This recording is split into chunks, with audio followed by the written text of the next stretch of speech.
주님 평화. 오늘은 좀 영상을 늦게 올립니다. 오전에 강의가 있어서 강의하고 점심을 먹고 시작을 하다 보니 영상이 늦게 올라왔어요. 죄송합니다. 예전에 제가 유기선기 때, 그때 있었던 일입니다. 있었던 일들이죠. 정확하게는. 저에게 치명적인 약점이 있었어요. 예전 영상 어디에서도 말했던 약점. 그 저녁 기도 때는 30분의 성체조배와 시간경을 함께 공동으로 바치는데요. 그때 이제 성체조배를 할 때 이제 성체가 여기에 있다면 저희가 이제 이렇게 수돈이 작았어요. 경당이 작아서 의자들이 이렇게 이런 식으로 배치가 돼 있었어요. 그러다 보니까 보이시나 모르겠네요.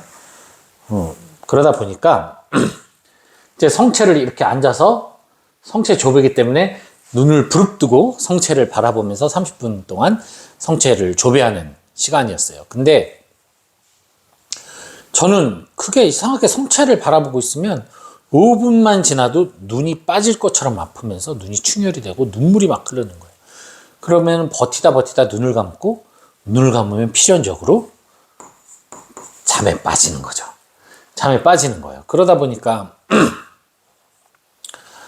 자꾸만 자는 거예요. 조는 거죠. 정확하게는 조는 거예요. 그런데 제가 여기 있을 때 이제 이렇게 같이 앉아있던 형제님들이 있을 거 아니에요? 그 중에 이제 한 형제가 그 형제는 나갔는데 그 형제는 이제 저보다 선배 형제였는데 제가 조니까 깨우는 거죠. 탁 치거나 안드레야 일어나. 그만 자. 뭐 이런 식으로. 그래서 이렇게 졸다 보니까 이 형제가 특단의 조치로 너가 벽에 기대서 앉아서 이렇게 편하게 앉아 있으니 그래서 조는 거다. 그래서 의자를 여기다 놓고 가운데 앉으라고 시켰어요. 네, 그래서 그 가운데 앉았습니다. 이제 똑바로 앉아야 되겠죠?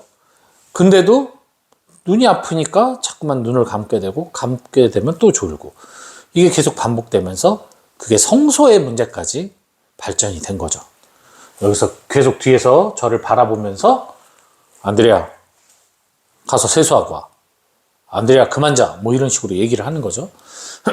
저도 너무 괴로웠고 어떻게든 앉아 보려고 기도 전에 세수도 하고 뭐 물도 많이 마시고 찬물 마시고 그리고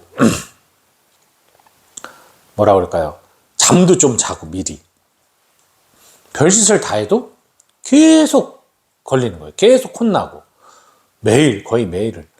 그러니까 제 스스로도 자존감이 떨어지고 왜 난 이것밖에 안 되나? 왜 난 성체조배만 하면 이렇게 좋을까? 너무 괴롭더라고요. 그래서 이제 나름대로 방법을 열심히 강구하다가 어느 날은 이렇게 앉아 있었는데 나름 신경을 쓰고 허리를 꼿꼿이 펴고 이렇게 앉아 있었는데 안드레야 그만 자! 딱 그러는 거예요. 나는 분명히 신경을 되게 예민하게 쓰면서 앉아 있었는데 또 그러니까 나도 모르게 또 졸았나? 또 이렇게 했나? 생각이 드는 거예요. 너무 자괴감이 들더라고요. 나 진짜 수도자로 자격이 없나? 심지어 그것 때문에 너는 그렇게 조는 사람은 수도자로서 결격사유다. 넌 다른 거 다 잘해도 소용없다. 막 그러면서 성소를 자꾸만 거는 이야기들이 나오니까 이야기들이 아니라 그 이야기를 하니까 제가 이제 극도의 스트레스였거든요. 그런 상황에서 또 졸았다고 하니까 이상하다. 나는 안 좋은 것 같은데. 근데 그럴 수 있잖아요. 내가 안 졸은 것 같지만 졸 때가 있잖아요. 그래서 이제 여기 앉아있는 형제한테 여기서 볼 수 있으니까 봐달라고 부탁을 했어요. 좀 나 조는지 좀. 안 좋은 것 같은데도 존다고 하니까. 근데 어느 날 또 이렇게 하는데 안드레야 씻어. 그래서 안 좋은 것 같은데. 그래서 이 형제한테 물어봤죠. 나 졸았어? 그랬더니 몰라. 나 성체만 바라보느라 못 봤어. 이러는 거예요. 그래서 어떻게든 내가 다음번에는 눈이 빠져도 좋으니까 눈을 뜨고 있어야겠다. 막 눈물을 닦으면서 뜨고 있었는데 안드레야 그만 자! 또 그러는 거예요. 그래서 난 분명히 눈을 뜨고 있는 것 같은데 내가 또 나도 모르게 눈을 감고 운전할 때처럼 그랬나? 생각을 했는데 아무리 생각해봐도 그건 아닌 것 같은 거예요. 왜냐면 안 주려고 노력했을 뿐만 아니라 막 찌르고 때리고 막 이러고 계속 있었거든요. 그래서 그 다음번에는 이제 손바닥에 계속 글씨를 쓰는 거예요. 이게 성체 조배가 중요한 게 아니라 안 졸기 위한 사투죠. 막 글씨를 계속 쓰고 있었어요. 일부러 이렇게 놓고 고개만 살짝 해서 종이를 앞에 놓고 펜으로 계속 글씨를 썼습니다. 안 잔다, 안 잔다, 뭐 이런 거. 근데 안드레야, 그만 자! 또 딱 그러는 거예요. 근데 글씨를 쓰다가 졸았으면 이렇게 뭐 글씨가 이렇게 나가야 되잖아요. 깨끗하게 쓰고 있었거든요. 그때부터 뭔가 이상한 거예요. 뭐 나중에 안 거지만 그 형제가 저를 싫어했어요. 나가기를 간절히 바랬던 형제입니다. 그러다 보니까 무조건 이제 저를 안 좋게 계속 말하고 안 좋게 해서 내보낼 생각을 했던 거죠. 그러니까 끊임없이 그렇게 얘기를 했던 거예요. 그래서 세월이 지나서 나중에 제가 이제 심리학을 공부하고 하면서 깨달았죠. 이것이 바로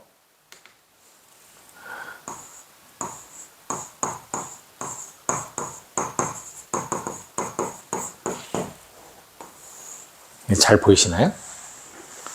이렇게 해야 되나? 낙인 효과라는 거예요. 낙인 효과.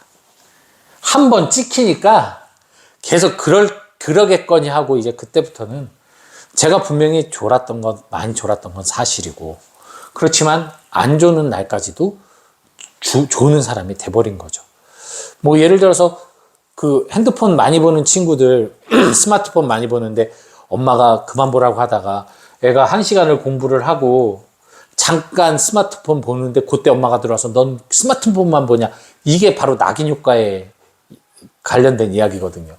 그러니까 저도 바로 이 낙인 효과에 의해서 무조건 앞에서 몸만 살짝 움직여도 조는 거로 간주가 돼서 그렇게 이야기를 한 겁니다.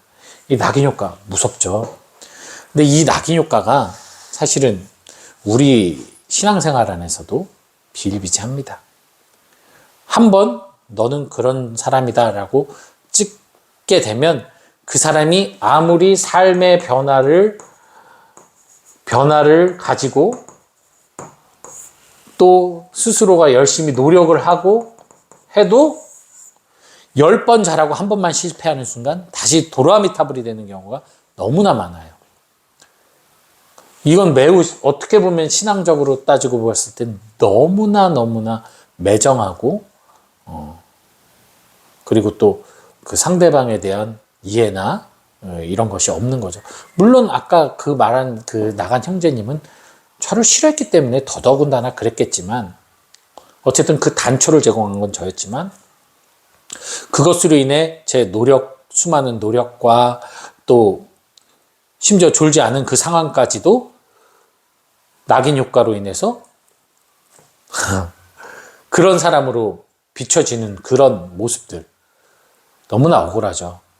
하느님이 인간을 낙인 찍었을 때가 있었어요. 바로 노아의 홍수 때예요. 처음에 아담부터 시작해서 카인 아벨의 사고 그리고 바벨탑을 거치면서 하느님이 끊임없이 실망을 했어요. 인간은 구제불능이구나. 쓸어버려야 될 존재구나. 그래서 쓸어버린 거죠.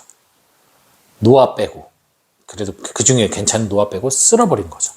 그리고 하느님은 후회를 하셨죠. 그 이후에 하느님은 끊임없이 참고 계시죠. 절대로 하느님의 심판, 즉 판단하시는 순간 우린 끝입니다. 사실 그 누구도 거기서 벗어날 수 없어요. 절대 선이신 하느님 앞에 그 누가 감히 나설 수가 있겠습니까? 그러나 하느님은 그 이후로는 절대로 판단하지 않으시고 끝까지 참고 기다리십니다. 오히려 넘어진 사람들 그리고 주저앉은 사람들을 일으켜 세우시죠. 예수 그리스도를 통해서 사랑으로 우리를 감싸 안으셨죠.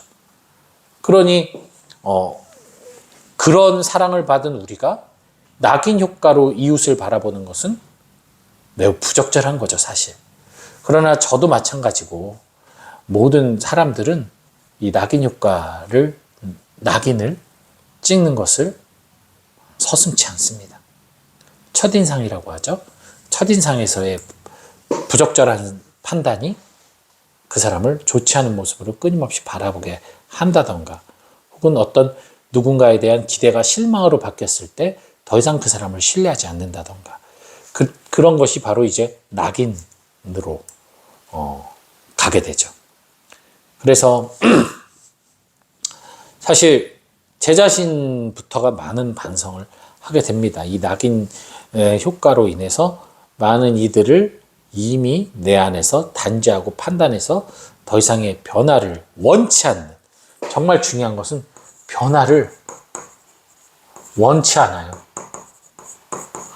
이게 문제인 거예요. 낙인이 있을 수는 있어요. 하지만 내가 끊임없이 좋게 바라보려고 노력할 수 있잖아요. 근데 한편으로 봤을 때 넌 결국 그런 사람이잖아 라는 나의 판단이 옳음을 인정받고 싶은 거예요. 스스로가 내가 틀렸음을, 내가 그릇됐음을, 내가 오해했음을, 섣불렀음을 인정하기 싫으니까 그 사람이 변하는 걸 어느 한편에서 원치 않는 나의 모습을 봅니다. 내가 처음 봤던 그의 불경한 모습, 불편한 모습이 바뀌면 내가 그동안 그 사람을 미워했던 마음, 그 사람을 싫어했던 마음, 그 사람에 대해서 불편심을 가졌던 마음이 아까운 거예요. 좋게 보고 싶은데 이미 내 마음에 그에 대한 감정이 메말라 있기 때문에 좋게 보려 해도 좋게 보이지가 않거든요. 그러니 그냥 낙인 찍어서 너는 그래야만 될 사람이야. 예정론하고 똑같죠. 하느님이 이 세상을 창조하시고 만들었을 땐 이미 구원받을 사람은 다 정해져 있고 나머지는 지옥 갑니다 하고 똑같은 거예요. 이단이거든요. 그거 예정론. 그러한 사고방식, 이게 우리들의 본능 안에 자연스럽게 녹아나 있습니다. 그러니 어쩔 수 없는 그런 판단이 우리 안에서 일어난다 하더라도 우린 끊임없이 그 판단을 유보해야 돼요. 쉽진 않죠. 당연히 엄청 어려운 거예요. 하지만 끊임없이 유보할 수 있어야 돼요. 유보해야만 우리가 하느님이 우리를 얼마나 참아주고 있음을 알 수 있어요. 깨닫게 됩니다. 예. 그래서 요즘 느끼는 게 그거예요. 예수님이 곧 부활하셔서 오실 것이라고 판단했으나 오지 않으셨어요. 그 약속이 2000년을 넘어서고 있습니다. 인간의 역사로 봤을 때는 너무나 긴 시간을 예수님은 오지 않고 계세요. 이것을 어떤 부정적으로 살펴본다면 예수님이 약속을 어긴 분이죠. 성경엔 분명히 너희들 중에는 내가 돌아오는 걸 보게 될 사람도 있을 것이다 라고 얘기를 하셨으니까. 하지만 또 한편으로 봤을 땐 나에게 그만큼 회개할 기회가 주어져 있는 거죠. 더 정확하게 말씀드릴까요? 하느님이 우리를 낙인 찍지 않았다는 뜻이에요. 그 많은 죄악에도 불구하고 우리는 여전히 하느님의 기대와 사랑과 포용과 자비 속에서 오늘을 또 살아갈 수 있었다는 것, 그리고 앞으로도 그렇게 살 수 있다는 것. 주님이 포기하지 않으시니 나만 포기하지 않으면 구원받을 수 있는 거예요. 내가 포기하는 순간 끝이죠. 목적지에 모든 산의 진미가 다 있는데 내가 목적지 앞에서 안 움직이고 있다? 오히려 붙잡아주는 성령님의 손을 내가 뿌리친다? 그럼 그것은 하느님 탓이 아니죠. 내 탓이 되는 거죠. 내가 원하는 모습이 아니라고, 결승선에 있는 선물이 내가 원하는 선물이 아니라고 내가 부정하는 순간 저는 1등이든 꼴찌든 완성에 다다르지 못합니다.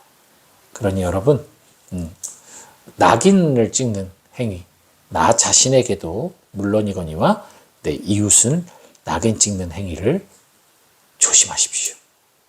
그 낙인을 찍는 행위야말로 사탄의 유혹입니다. 오늘 이 낙인 효과를 통해 우리 신앙생활에 대한 한 단면을 성찰해 봤는데요. 여러분들 그것뿐만 아니라 저에게 이렇게 상담을 보내시고 하시는 분들, 이렇게 혹은 또 이렇게 힘든 상황이 있어가지고 문자를 이렇게 보내신 분들이 종종 있어요. 그런 거 보면은 교회의 그 폐쇄적인 모습, 마치 밀교처럼 자기들 공동체만 똘똘 뭉쳐서 이웃을 받아들이지 않는 모습들, 그리고 거룩함과 선함, 윤리적인 어떤 선함만을 추구해서 그렇지 못한 사람들을 외면하고 이렇게 뭐라 그럴까, 배째하는 모습들 많이 보게 됩니다. 하느님은 우리의 선악을 보고 우리를 당신 품으로 안으신 게 아니에요. 하느님은 우리 자체를 보고 안으신 겁니다. 그 품 안에서 내가 이분을 나의 아버지 하느님으로 받아들이고 나 또한 하느님을 품을 것인가, 아니면 내가 원하는 아버지가 아니라서, 내가 원하는 하느님이 아니라서 거부할 것인가는 전적으로 우리의 몫입니다. 그러니 하느님에 대해서도 감히 낙인 찍지 않는 여러분들이 되시기 바랍니다. 하느님은 이런 분이시다, 저런 분이시다, 그런 폐쇄적인 답으로 하느님을 정의 내리려 하지 마시고, 하느님은 모든 이의 모든 분이시라는 사실 잊지 마시고, 여러분 또한 그런 개방적인 사고로 살아가는 그리스도인들 되시기 바랍니다. 주님 평안.